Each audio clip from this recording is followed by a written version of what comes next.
SELTCers. Welcome and Happy New Year. There's been a few changes to the website. I wanted to take a moment and hopefully walk you through some of the steps that you may be presented with here in the near future as you register your participants, or if you already have registered your participants, maybe answer some questions that you may have or have had throughout the registration process. So with that said, let's get started.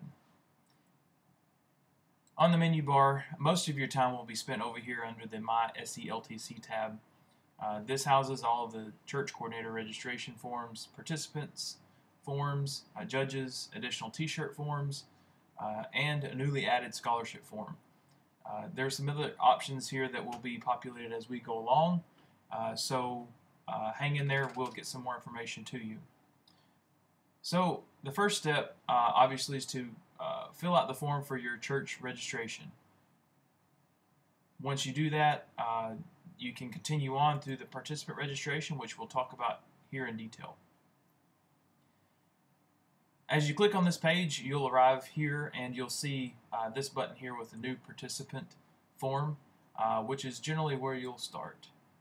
This will take you down a little bit further on the page where you'll begin the process. So for this, we'll click Next, and we'll just enter in some information here so that we can look it back over. For that, I will enter in my information since I'm familiar with it.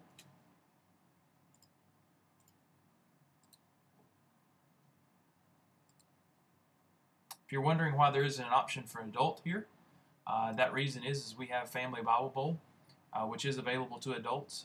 You can register your adults this year as participants, which would help us out greatly so that we know the names, and it also allows them to get a t-shirt as well. So as you fill this out, please enter in those adults that are going to be participating in Family Bible Bowl.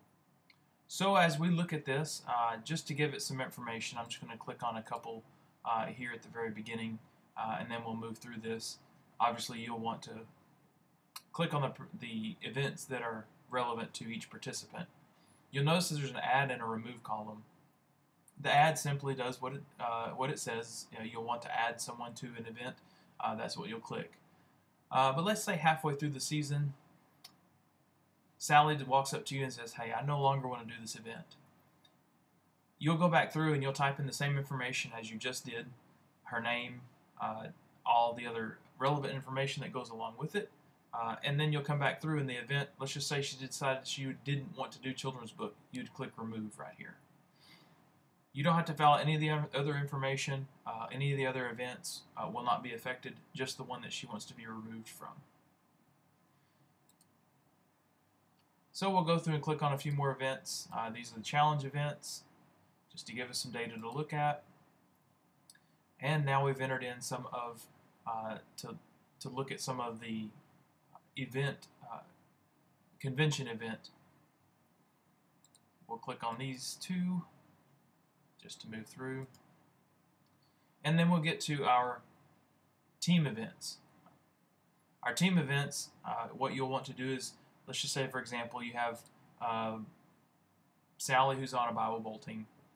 She may also be on a bulletin board team. Let's just say she's on team 3 for that group. And she's also in chorus. And you may have 4 teams of chorus, and she's on the 4th team. And then she's also doing the first team for puppets.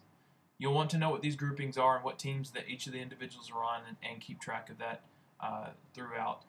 But this is how you will effectively group your teams. You'll submit that information, and it will tell you, "Thank you for adding." And then if you want to submit another response, you can do so right here, and it'll take you right back to the beginning of that form. So with that, we'll look back through this information. Now, you may want to look at this and see exactly what was entered in. So as we do that, this form here is what will help you see that information.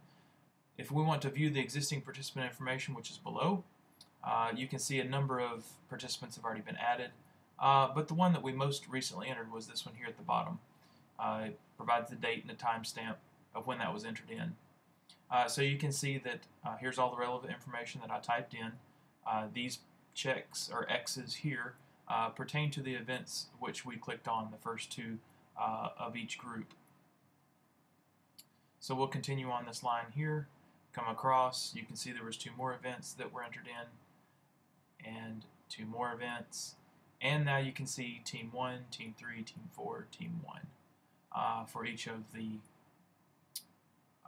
team events which will occur at the convention. So this will give you a little bit better idea of what was entered in if you need to reflect back on that.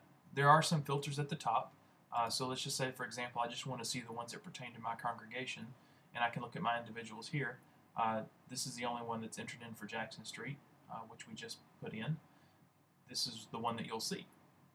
You can sort by name and first name and last name as well.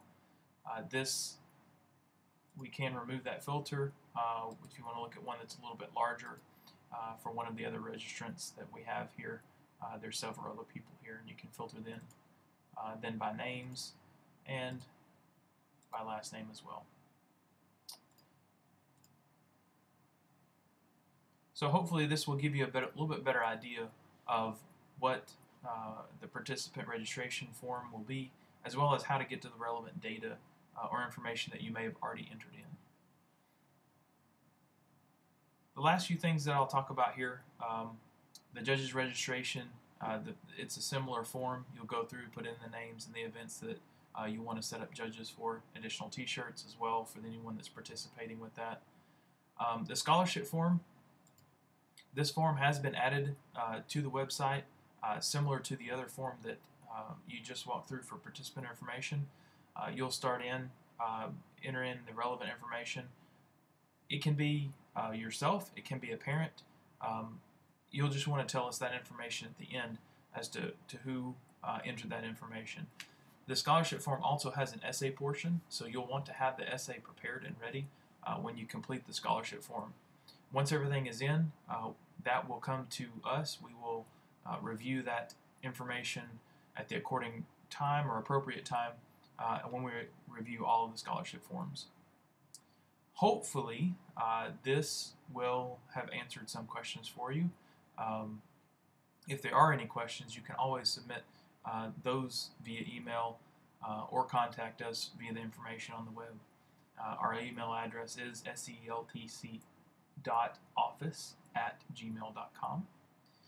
And again, if there are any other questions that you may have, feel free to reach out to us through any of those methods. And good luck to you, and hopefully we'll see you real soon in Mobile.